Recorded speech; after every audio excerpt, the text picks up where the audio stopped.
If you look as on today, there are about 6 crore credit card, which is very less penetration. Why is that? Because the access to credit was very poor in the Indian ecosystem. That is changing now.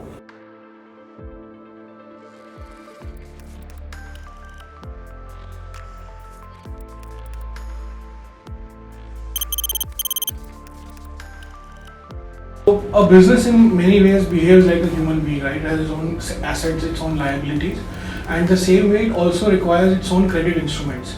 A corporate credit card is built from the ground up to make sure that it handles the needs of a business. Whether it is the kind of reward points, the kind of offers that you get, or whether it is in terms of the kind of liability that you are able to get out of it, it is geared towards businesses, and that is why it helps a business much better than a personal card ever would. In simple terms, a corporate card is a card that you can use for your corporate and business expense.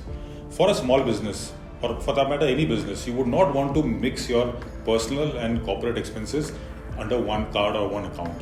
So a corporate card gives you the ability to keep those accounts and keep those expenses separate, so that your reconciliation becomes easier, accounting becomes easier, and for you, you can have separate track of all your personal and corporate expenses separately.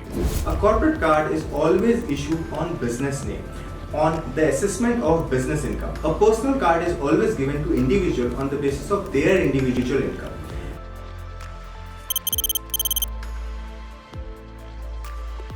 Corporate credit card has a wide variety of uses.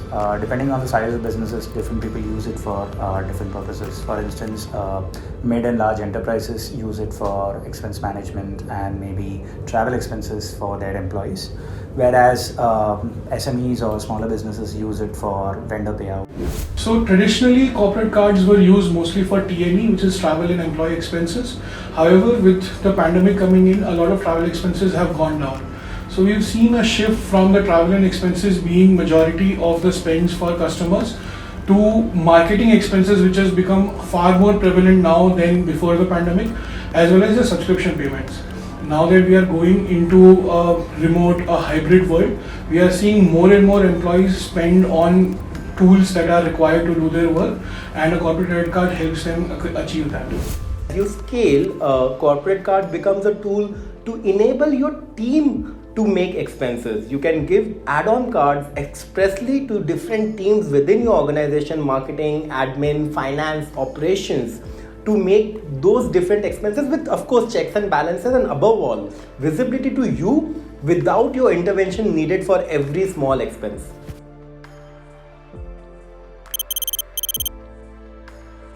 There is a credit gap of over $250 billion for the MSME sector in India today.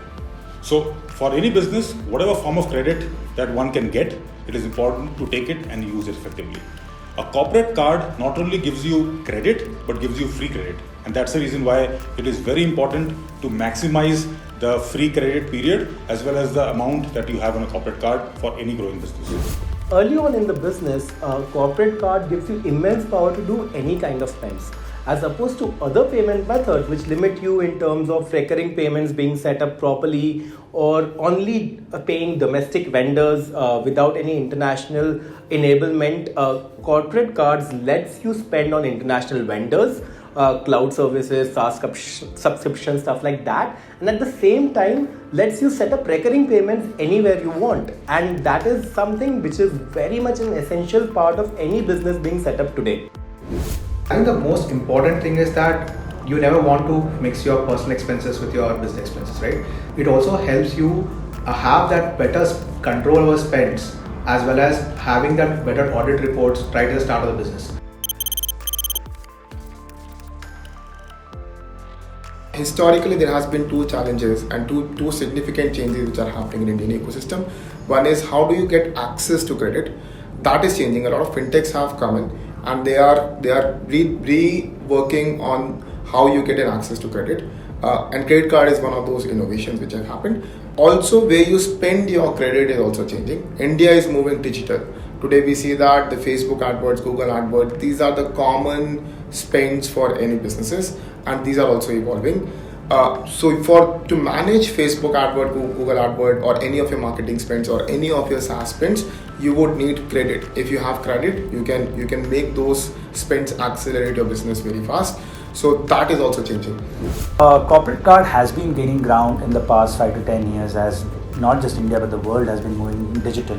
But especially in the last 2 years because of pandemic, most of the things have not just started moving online, but offline transactions has reduced dramatically.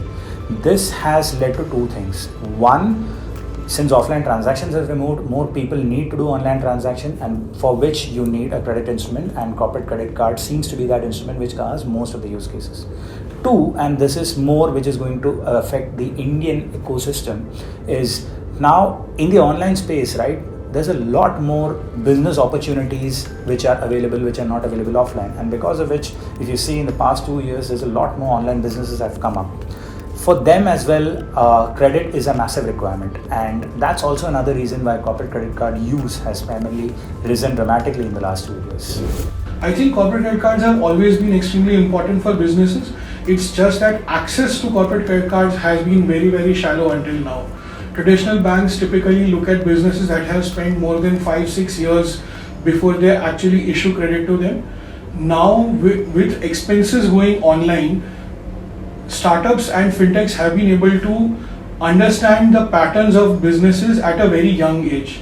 This has given rise to a lot of non-traditional risk models to come up based on which businesses can get access to credit. Because of this, now access to credit is available for small businesses as well, and that is why we are seeing a boom in small businesses having access to corporate credit cards. BNPL is picking up good pace in the ecosystem. They are a good innovation in the fintech space, but it's still some time before they actually start threatening the credit card market. So BNPL would have to give a very high approval rate. They have to start offering high credit limit.